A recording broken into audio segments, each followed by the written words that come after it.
Bismillahirrahmanirrahim. Assalamualaikum warahmatullahi wabarakatuh.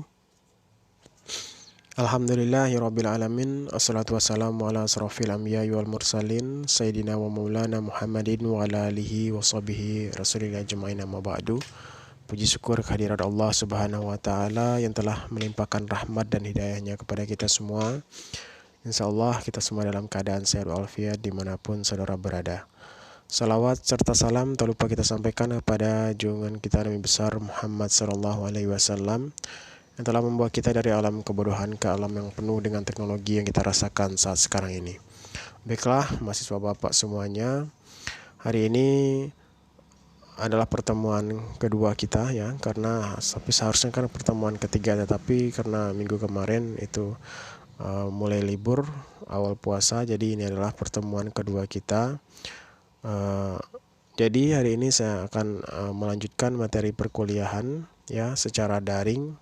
Jadi secara sesuai keputusan Rektor Institut Agama Islam Tebo, pelaksanaan perkuliahan kita selama bulan puasa ini dilaksanakan secara daring. Insya Allah nanti setelah Lebaran kita akan seperti biasa ada tatap muka, dan sekali tatap muka dan sekali online ya. Itu mungkin teknis perkuliahan pada semester kali ini.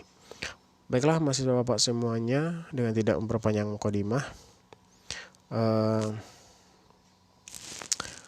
kita membahas mengenai komputer 1 ya, seperti yang saya jelaskan kemarin dua minggu yang lewat, bahwa kenapa kita penting sekali ya belajar komputer saat ini ya, karena banyak hal ya. Teknologi informasi sudah sangat berkembang sangat pesat ya, jadi jangan membuat kita malah tidak mengenal apa itu teknologi informasi dan komunikasi. Komputer 1 pada semester kali ini, seperti yang saya janjikan kemarin, saya akan memberikan materi ya berupa Microsoft Word, Excel, kemudian Photoshop, kemudian ada editing video. Itu adalah beberapa materi yang akan saya sampaikan pada semester kali ini dengan mata kuliah komputer 1. Jadi saya harapkan walaupun perkuliahan ini dilaksanakan secara daring ya, saya harap semuanya bisa mengikuti perkuliahan ini dengan serius dan tetap fokus, sehingga apa yang diharapkan dari tujuan perkuliahan komputer 1 ini bisa sama-sama kita capai dengan nilai yang baik. Baiklah, ini ada beberapa buku ya yang mungkin bisa saudara cari ya di internet, mungkin di internet atau di toko buku. Beberapanya buku ini ada informasi teknologi ya, ini mengenai komputer, kemudian ada continuing innovation and information technology, kemudian teknologi and workflow for multiple channel content distribution ya. Ini ada beberapa buku mungkin yang bisa saudara cari di toko buku atau dicari secara online kalau memang saudara ingin mendalami bidang ilmu komputer. Baik, saudara, hari ini saya ingin sedikit menjelaskan mengenai bagaimana sih kita sebagai mahasiswa itu harus belajar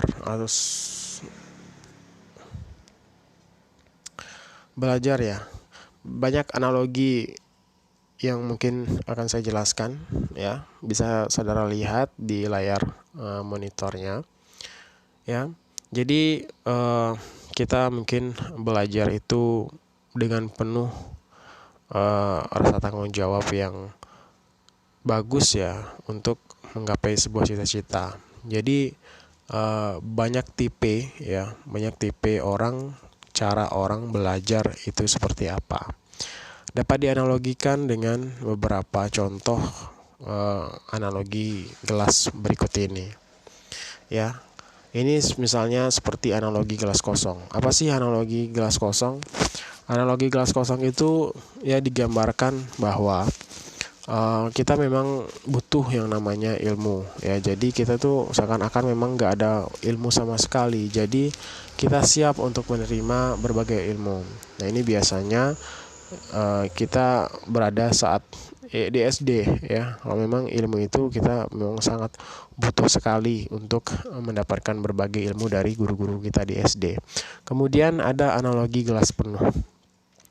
Analogi gelas penuh ini menggambarkan bahwa saudara itu tidak akan bisa menyerap ilmu pengetahuan karena saudara merasa saudara memiliki ilmu yang lebih baik ketimbang dosen saudara. Jadi ketika saudara merasa saudara memiliki ilmu yang lebih baik dari dosen saudara, maka ilmu yang disampaikan, apapun ilmu yang disampaikan oleh dosen itu tidak akan bisa masuk. Ibarat gelas yang sudah penuh, ketika diisi airnya akan melimpah. Ya. Kemudian ada analogi gelas Erlenmeyer. Ya, jadi analogi gelas Erlenmeyer ini dia setengah terisi, ya, setengah terisi berarti dia punya ilmu yang cukup, ya, mencukup, tetapi dia masih bisa menerima ilmu pengetahuan dari dosen-dosennya. Ya, ini cukup baik, ya. Dia masih bisa menerima ilmu-ilmu baru walaupun dia memiliki ilmu-ilmu yang sebelumnya sudah ada pada dirinya. Kemudian ada analogi gelas berpenyaring. Nah, ini adalah contoh yang menurut saya paling baik, ya. Ketika dia memiliki ilmu yang banyak, ilmu yang baik, itu menjadi penyaring buat diri dia, ya. Ketika dia ingin belajar sesuatu, ya, ingin menuntut ilmu, dia mendapatkan ilmu dari dosennya, tetapi dia bisa menyaring hal-hal yang baik, ya, hal-hal yang baik. Dia tidak bisa menerima semua ilmu itu dengan seutuhnya, ya. Mungkin dia beranggapan bahwa ada ilmu-ilmu yang tidak sesuai dengan pemikiran dia, maka itu akan dia saring, dan dia hanya memilih ilmu-ilmu yang kalau memang itu adalah ilmu-ilmu yang terbaik yang bisa digunakan untuk kehidupan dia. Ya, kemudian ada analogi gelas pecah. Nah, ini atau tanpa gelas. Ya, ketika dosennya bicara di depan, ya, ibaratkan seperti ini, dia hanya mungkin tidur saja di belakang. Jadi percuma, ya, dosennya koar-koar tapi dia tidak menangkap sama sekali apa yang disampaikan oleh dosennya di depan. Kemudian ada analogi gelas bocor. Nah, ini yang lebih parah lagi, ya. Kita sebagai mahasiswa jangan sampai seperti ini ketika kita mendapatkan pelajaran, ya. Tetaplah berusaha fokus, ya, walaupun dalam keadaan berpuasa.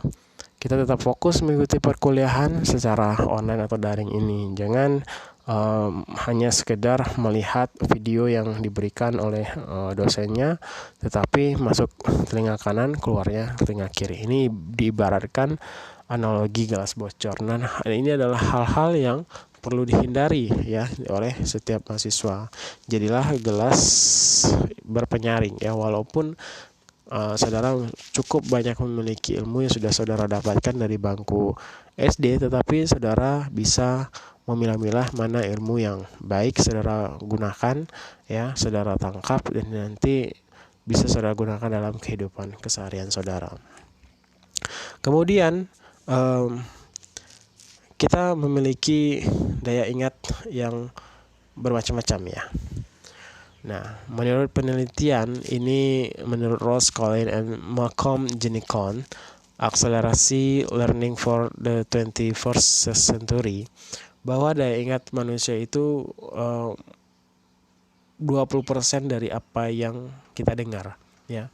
Jadi kemudian 30% dari apa yang kita baca, ya, 40% dari apa yang kita lihat prosesnya, 50% dari apa yang kita katakan, 60% dari apa yang kita kerjakan. Jadi tidak yang kita dengar atau yang kita baca itu tidak membuat kita bisa mengingat secara utuh, ya, secara utuh. Itu kalau menurut penelitian hanya 20-30% saja ketika kita hanya mendengar dan membaca. Tetapi begitupun dengan halnya dengan melihat prosesnya saja atau hanya mengatakan atau mengerjakan, itu juga tidak mencapai 90 atau 100%. Jadi ketika kita belajar, kita harus mampu melihat, mendengar, mengatakan, dan mengerjakan. Nah, kata apa? Kadang ilmu komputer itu butuh dengan jam terbang, ya. Kita butuh untuk melihat bagaimana cara kerja dari ilmu komputer, terus mendengarkan yang disampaikan oleh dosen, kemudian mengatakannya, menyampaikannya, ya, melafazkannya, dan mengerjakan, ya, apa yang diperintahkan oleh dosen-dosennya. Nah, ini akan membuat kita 90% sampai dengan 100% mampu untuk mengingat apa yang dikatakan atau disampaikan oleh dosen-dosen kita di kampus. Nah, ini perlu menjadi perhatian bagi kita bersama. Jadi jangan hanya mendengar atau hanya dengan saja membaca, tetapi katakan dan kerjakan, ya. Kemudian kita masuk kepada basic human need, ya, apa yang dibutuhkan oleh manusia. Saat ini kita butuh yang namanya itu self actualization, ya, bagaimana mengaktualisasikan diri, ya, kreativitas kita, problem solving, ya, autentifikasi, dan lain sebagainya. Kemudian kebutuhan yang paling tinggi itu adalah esteem, ya, confidence, ya. Kemudian ada social need, itu seperti kebutuhan yang kedua itu seperti teman-teman, keluarga, itu adalah kebutuhan kita sebagai manusia.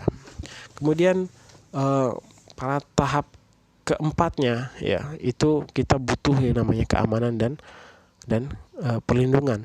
Ya, kita sebagai manusia membutuhkan hal-hal yang seperti ini. Kemudian ada lagi psychological need atau survival, ya, kebutuhan kita sehari-hari seperti air, makanan, ya, dan lain sebagainya. Tetapi saat ini wifi dan baterai ini menjadi kebutuhan kita yang sangat penting, ya. Ketika handphone kita tidak memiliki akses jaringan internet atau baterai lagi mati, kita bisa sangat pusing, ya, bagaimana caranya bisa mendapatkan jaringan internet dan baterai untuk menghidupkan handphone kita. Ini menjadi kebutuhan manusia saat ini, ya. Kemudian kalau menurut dari segi agama, ya, ini berbanding terbalik, ya, bukan berbanding terbalik, tetapi memang sudah dijelaskan dari dulu bahwa seperti kebutuhan pokok itu, ibaratkan kita ketika naik haji, ya, itu zam-zam menjadi kebutuhan pokok kita. Kemudian ketika kita melaksanakan sa'i, apa yang kita rasakan? Kita merasakan aman, ya, kita merasakan aman yang kita rasakan, mendapatkan rasa aman ketika melaksanakan haji untuk melaksanakan kegiatan sa'i.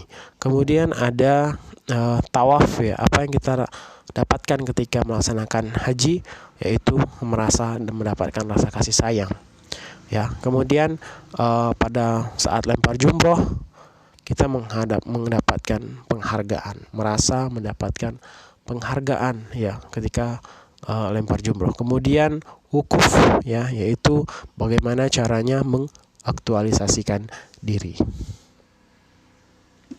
Nah, dalam perjalanan kehidupan kita, ya, kita akan melampaui banyak perjalanan, ya, di mana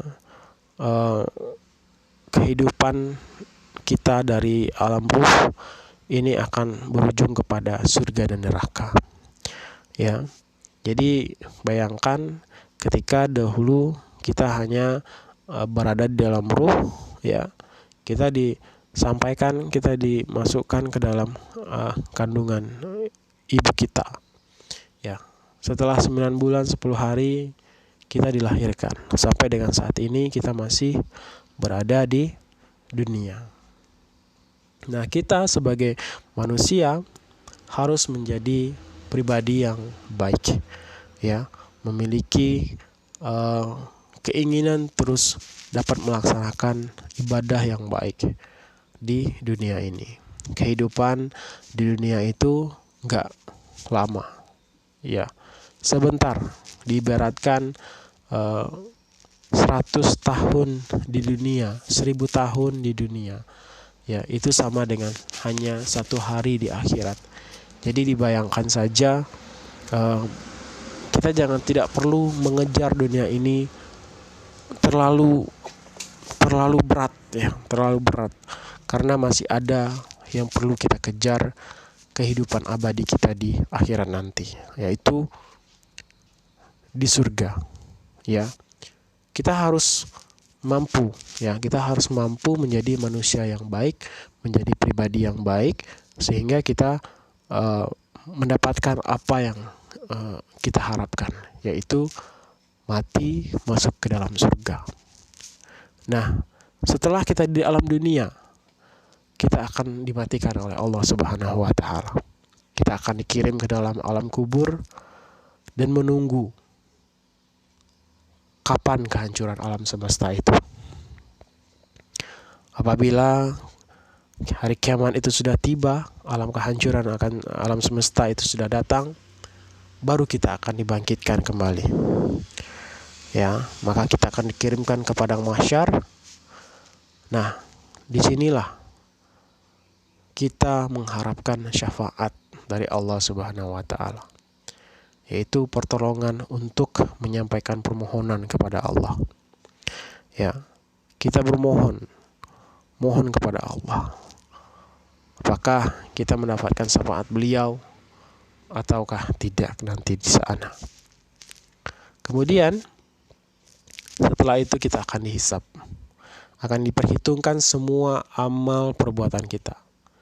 Baik buruk, baik, ya. Kita akan diperhitungkan seluruh amal kita. Setelah dihisab, baru akan kita mendapatkan pencerahan catatan amal. Ya. Nah, kemudian kita akan diarahkan ke timbangan mizan. Ya. Kemudian kita akan juga masuk ke dalam sebuah telaga. Di sana akan ada jembatan, ya, yang disebut sebagai sirat, yang menghubungkan apakah kita ke neraka atau ke surga. Itulah perjalanan kehidupan yang perlu kita ingat kembali. Jadi kita sebagai mahasiswa harus memiliki semangat yang sangat untuk mendapatkan, meraih cita-cita kita di dunia dan di akhirat. Kejarlah dunia seakan-akan engkau hidup selamanya, tetapi kejarlah akhirat juga seakan-akan engkau mati sesaat lagi. Ya, jadi inilah perjalanan kehidupan manusia.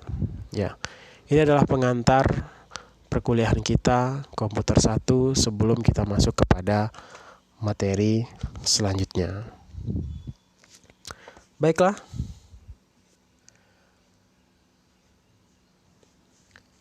Kenapa kita belajar komputer, ya? Karena saat ini manusia dan komputer itu tidak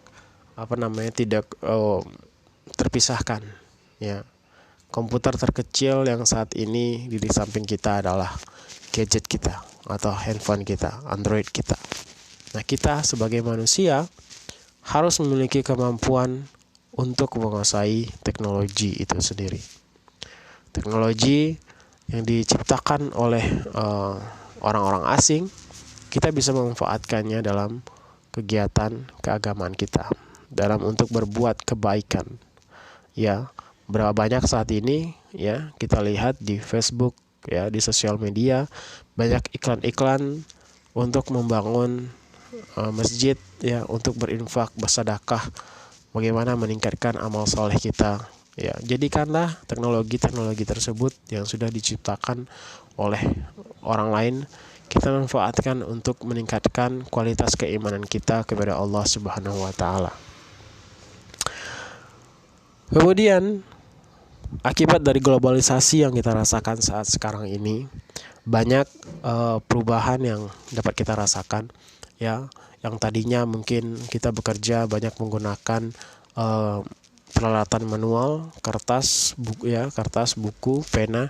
Tetapi akibat perkembangan dari globalisasi yang saat sekarang ini, kita harus mengikuti perkembangan zaman. Semuanya sudah terkomputerisasi.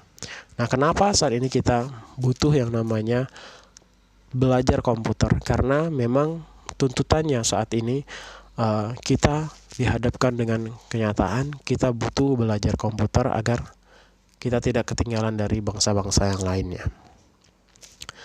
Nah, kemudian yang akan kita bahas nanti pada materi kali ini yaitu organisasi dan arsitektur komputer dan peran informasi dalam organisasi. Ini adalah pertemuan pertama kita. Nah, jadi menurut William dan Sowers pada tahun 2003, teknologi informasi adalah teknologi yang menggabungkan komputer atau komputasi dengan jalur komunikasi berkecepatan tinggi yang membawa data, suara, dan video. Jadi teknologi informasi itu diibaratkan atau diistilahkan sebagai penggabungan dari komputasi di mana dia merupakan jalur-jalur komunikasi dengan memiliki kecepatan yang tinggi untuk membawa data, suara, dan video. Nah, menurut Onowepy ada 3 C. Pertama, komputer. Kedua, communication. Dan yang ketiga, content. Komputer itu adalah alat yang dipakai untuk mengolah data menurut prosedur yang telah dirumuskan. Jadi, komputer digunakan sebagai alat untuk mengolah data. Ada data yang diinputkan, kemudian data yang diproses, kemudian untuk mendapatkan hasil keluaran berupa informasi. Kemudian ada communication, yaitu segala sesuatu yang berkaitan dengan penggunaan alat bantu untuk memproses dan mentransfer data dari perangkat yang satu ke yang lainnya.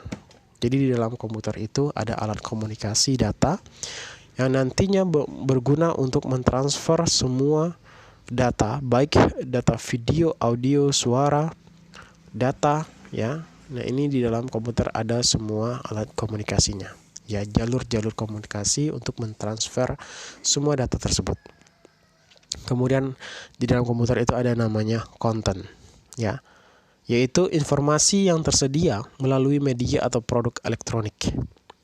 Penyampaian konten dapat dilakukan melalui berbagai medium seperti internet, televisi, CD audio, bahkan secara langsung seperti konferensi dan pertunjukan panggung.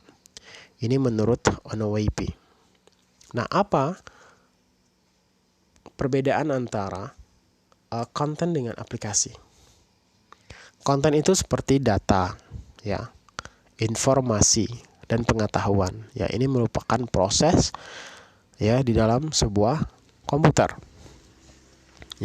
Sedangkan aplikasi ini adalah berupa softwarenya. Jadi konten itu diproses di dalam sebuah aplikasi. Jadi aplikasi ini berfungsi sebagai penghubung interface antara manusia dengan komputer untuk mengolah data menjadi informasi dan menjadi sebuah pengetahuan baru. Itulah konten versus aplikasi. Kemudian nanti kita akan membahas tentang struktur internet. Nah, di dalam sebuah struktur internet ini akan ada user, user. Nah, jadi setiap orang di dunia ini atau berbagai bidang kehidupan di dunia ini sudah sangat tergantung dengan namanya internet. Baik itu pendidikan, pemerintahan, perusahaan, buruh tani, dan nelayan. Siapa saja saat ini bisa menggunakan atau mengakses internet. Mungkin dahulu internet diciptakan hanya untuk kegiatan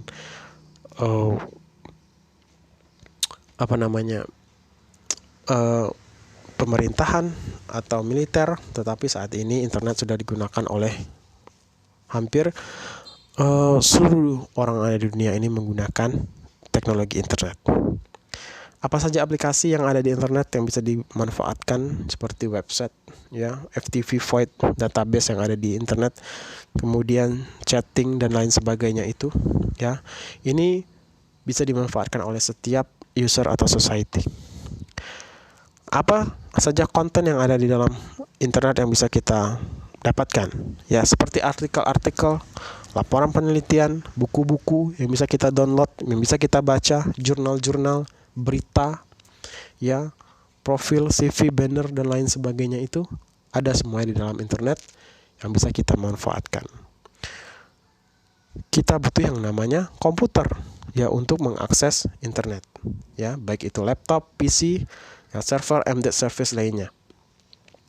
Kemudian internet itu ada yang disebut sebagai internet infrastruktur. Apa saja internet infrastruktur? Ya, ada LAN, ada MAN, ada hotspot, router, switch, server, DNS dan lain sebagainya.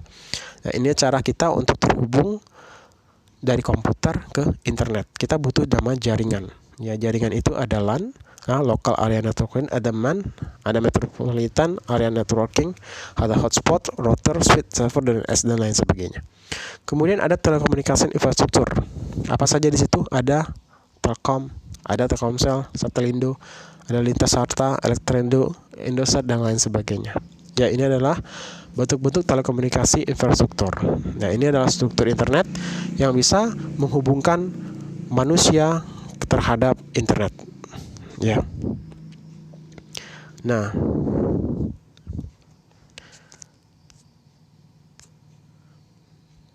jadi data yang dikirimkan oleh manusia, ya, ini akan nanti terdiri dari fakta-fakta. Nah, ketika data itu diproses, ya, data yang telah dikumpulkan dari proses ini akan nanti dibentuk menjadi bentuk yang bermakna berupa informasi. Kemudian data dan konteks disatukan akan menjadi sebuah pengetahuan baru atau knowledge. Kemudian hasilnya adalah hasil dari pembahasan informasi tersebut. Nah, data setelah diolah ini akan menjadi sebuah data dan konteks dan menjadi sebuah kebijakan, di mana keputusan atau tindakan yang dilakukan manusia berdasarkan pengetahuan yang ia miliki. Inilah strata dari informasi itu. Contoh dari data informasi pengetahuan. Ya, misal kita melihat data kehadiran pegawai, ya, misal seperti ini. Ada NIP-nya, ada tanggalnya, ada datang dan pulang. Ya, jadi seorang yang memiliki NIP 1103 pada tanggal 2 bulan 12 tahun 2017, dia datang pada pukul 7.20 dan pulang 15.40. Ya. Kemudian kita ambil yang terakhir, ya, dia seseorang dengan NIP 1183 pada tanggal 2 bulan 12 tahun 2017 pada hari yang sama, dia datang pada pukul 7.49 dan pulang pada pukul 17.00. Ini adalah data kehadiran pegawai yang menjadi informasi atau pengetahuan, ya, dalam sebuah instansi. Nah, kita bisa melihat data informasi atau pengetahuan berupa akumulasi bulanan kehadiran pegawai setelah diproses, ya. Data awal ini tadi, ya, data informasi sebagai pengetahuan ini akan diproses masuk ke dalam sebuah aplikasi, ya, bisa Excel, bisa bisa akses, ya. Nah, ini diakumulasikan untuk menjadi pengetahuan baru. Contohnya, ya, dengan NIP 1103 dia masuknya 22 kali, ya, pada bulan itu, ya. Di alpha cuti sakit telat nggak ada. Ketika kita ambil yang terakhir, ya, dengan NIP 1180 dia masuk hanya 10 kali. Alpha cuti dia nggak ada, sakitnya 12 kali dalam satu bulan itu. Nah, ini menunjukkan ketika data itu sudah diproses, maka diakumulasikan akan muncul data baru sebagai pengetahuan informasi untuk sebuah instansi tersebut, ya. Nah, apa pola kebiasaan kehadiran mingguan pegawai tersebut, ya? Kita bisa melihat, ya, ketika pada hari Senin dan hari Jumat ini menunjukkan keterlambatan itu cukup tinggi nilainya, ya. Kenapa? Mungkin bisa jadi pada hari Senin mereka baru saja libur pada hari Minggunya, dan pada hari Senin mereka sedikit agak merasa malas ya masuk kantor. Ini mungkin menunjukkan banyak pegawai yang susah untuk masuk kantor ketika hari Senin. Ya, kemudian hari Jumat biasanya karena dekat dengan hari libur, hari Sabtu Minggu. Mungkin dia pulang kampung pada hari Jumat. Ini kadang menunjukkan keterlambatan, ya. Atau ada kegiatan lain. Nah, kemudian kita melihat ini ada pulang cepat, ya, pulang cepat. Misalnya hari Selasa, Rabu, Kamis, Jumat. Ya, kalau Jumat itu ada sekitar 8 orang yang pulangnya cepat. Mungkin dia kepengen pulang kampung atau mungkin pulang ke tempat asal. Ya, mungkin banyak ya pegawai di Tebo. Kayak di Tebo ya, ini ada pegawai dari Jambi, misal dia hari Jumat pengen cepat pulang ke Jambi. Jadi dia menunjukkan bahwa angka ini orang ini cepat pulang. Jadi banyak pegawai pulang pada hari Jumat. Ya. Terus ada izin dan pada itu yaitu hari Senin dan Jumat juga. Alpa pada hari Senin dan hari Jumat, ya. Hari Rabu hanya 2. Ini menunjukkan pola kebiasaan kehadiran mingguan pegawai. Ya, jadi inilah menjadi sebuah informasi, ya, di mana data informasi pengetahuan kebijakan, ya. Nah, kebijakan adalah penataan jam kerja karyawan khusus untuk hari Senin dan Jumat. Nah, peraturan jam kerja di mana menunjukkan bahwa hari Senin itu dimulai jam 10. Hari Jumat itu diakhiri pada jam 14.00. Sisa jam kerja ini dikompensasi ke hari yang lain. Ya. Demikianlah perkuliahan kita pada kali hari ini. Mohon maaf apabila ada kesalahan dalam penyampaian materi. Wabillahi taufiq wal hidayah. Wassalamualaikum warahmatullahi wabarakatuh.